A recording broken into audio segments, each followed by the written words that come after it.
Vangaveeti cinema script కోసం విజయవాడ వచ్చిన దర్శకుడు రామ్ గోపాల్ వర్మకు గన్నవరం ఎయిర్పోర్ట్లో ఘన స్వాగతం లభించింది. అయితే వంగవీటి సినిమా ప్రకటన చేసినప్పటి నుంచి తనకు బెదిరింపు కాల్స్ వస్తున్నాయని వర్మ చెబుతున్నారు. తన సినిమాలో ఎవరిని ఎక్కువ ఎవరిని తక్కువ చేసి చూపించనని తాను చూసినా తాను విన్న నిజం మాత్రమే వంగవీటి సినిమాలో చూపిస్తానంటున్నారు. మరిన్ని వివరాలు మా కరెస్పాండెంట్ సతీష్ వర్మ మాటల్లోనే అందిస్తారు.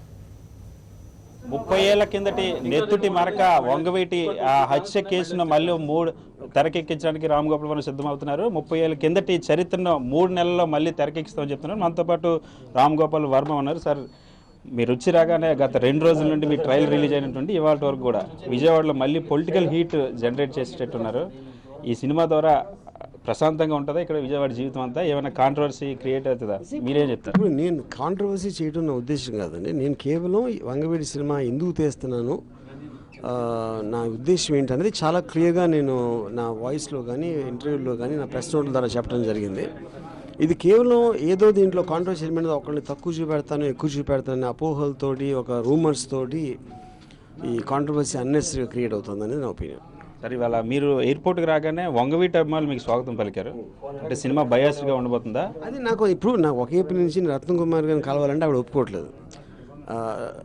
రాధా కూడా అవుతుంది. అలాంటప్పుడు వంగవీటి అభిమానులే వచ్చారా ఎందుకు అనేది నాకు తెలియదు. అంటే సినిమా టైటిల్లే మీరు వంగవీటి అని పెట్టారు. అదే, కానీ నేను వంగవీటిని ఎందుకు పెట్టానని చాలా క్లియర్గా చెప్పాను. వంగవీటి రాధా చలసాని వెంకటరావుని చంపినప్పటి నుంచి వంగవీటి రంగా గారిని చంపిన వరకు ఉన్న కథ, అందుకని వంగవీటి అని పెట్టడం జరిగింది. కానీ ఒకే ఒక క్యారెక్టర్ దీన్ని ప్రొటాగనిస్ట్ ఉండరని నేను ఫస్ట్ నుంచి చెప్తాను అన్నది. సార్, ఇప్పుడు మీరు యాక్చువల్గా జనరల్గా ఏ మనిషికైనా, మీరు విజయవాడ వాసి కాబట్టి ఈ క్వశ్చన్ అడుగుతున్నాను. ఒక క్యారెక్టర్ మీద ఒక పర్సనల్ ఇంప్రెషన్ ఉంటుంది. మీరు ఈ మర్డర్కి సంబంధించి సీక్వెన్స్ అంతకుముందు మొత్తం ఎపిసోడ్ మీకు తెలుసు, ఆల్రెడీ స్క్రిప్ట్ కూడా రెడీ అయిపోయిందండి. పర్సనల్గా మీకు ఏ క్యారెక్టర్ అంటే ఒక ఇంట్రెస్ట్ కానీ ఇన్స్పిరేషన్ కానీ ఏమైనా? అది నేను చెప్పను, అది మీ సినిమా చూడాలి.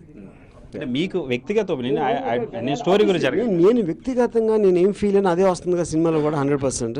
నేను ఫీల్ అవ్వని ఎందుకు వస్తుంది సినిమాలో? దేవినేని నెహ్రూ గారితో పాటు ఇంకెవరినైనా కలవబోతున్నారు అంటే వంగవీటి ఫ్యామిలీ ఎలాగో రిజెక్ట్ చేసింది, కలవబోతున్నాను. బట్ ఇప్పుడు చెప్పలేను. సార్, మీకు బెదిరింపు కాల్స్ ఎందుకు వస్తున్నాయి? ఎందుకు ఎవరు ఏ వర్గం నుండి బెదిరింపు కాల్స్ వస్తున్నాయి? నెహ్రూ వర్గమా వంగవీటి వర్గమా? నాకు సరిగ్గా తెలియదు అన్నది. అది ఎవరు అని తెలియదు, కానీ బెదిరింపు కాల్స్ వస్తుంది. ఏంటి సార్, చంపేస్తా ఉంటారా మిమ్మల్ని? యా. గతంలో మీరు బెజవాడ సినిమా తీశారు, కానీ బెజవాడ సెంటిమెంట్ మీకు వర్కౌట్ అయినట్లేదు. మళ్ళీ బెజవాడ నేపథ్యంలో ఈ సినిమా చూస్తున్నారు, ఇక సక్సెస్ అవుతుంది నమ్మకం. ఇది బెజవాడ ఒక కమర్షియల్ సినిమా అండి. అంటే నాగ చైతన్య అంటే ఒక ఇమేజ్ ఉన్న యాక్టర్. ఇది కేవలం నేను ఒక హైలైట్ చేయకుండా ఒక రియలిస్టిక్ ఫిల్మ్, ఒక సత్య కంపెనీ లాగా చేయాలని నా ఉద్దేశం. సార్, ఎప్పుడు sir cinema release? June 1st week ఉంటుంది. సార్, దీనివల్ల ఎలాంటి కాంట్రవర్సీ రాదు, విజయవాడ ప్రశాంతంగా ఉంటుందని భరోసా ఇవ్వగలరా? నేను భరోసా ఇవ్వడానికి నేను దేవుడిని కాదు, నేను నా నెగిటివ్గా ఆలోచిస్తున్న వాళ్ళని కాదు. నేను ఒకళ్ళని కించపరచడానికి ఒకళ్ళని అగెయిన్స్ట్ కానీ ఫర్ కానీ చేసిన ఉద్దేశం లేదని ఒకటి చెప్తాను, కానీ దానికి మించి నేను గ్యారంటీ ఇవ్వలేను. సార్, సినిమా అంతా జరిగిందే తీస్తారా లేదా ఏమైనా యాడింగ్స్ ఉంటాయా? 100% నేను నమ్మిన నిజం, నాకు అర్థమైన నిజం అదే తీస్తాను.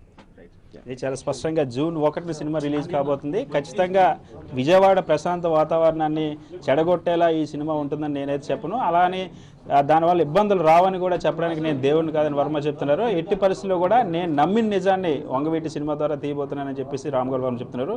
విడిజన్స్ వెంకట్తో సతీష్, సాక్షి టీవీ, విజయవాడ.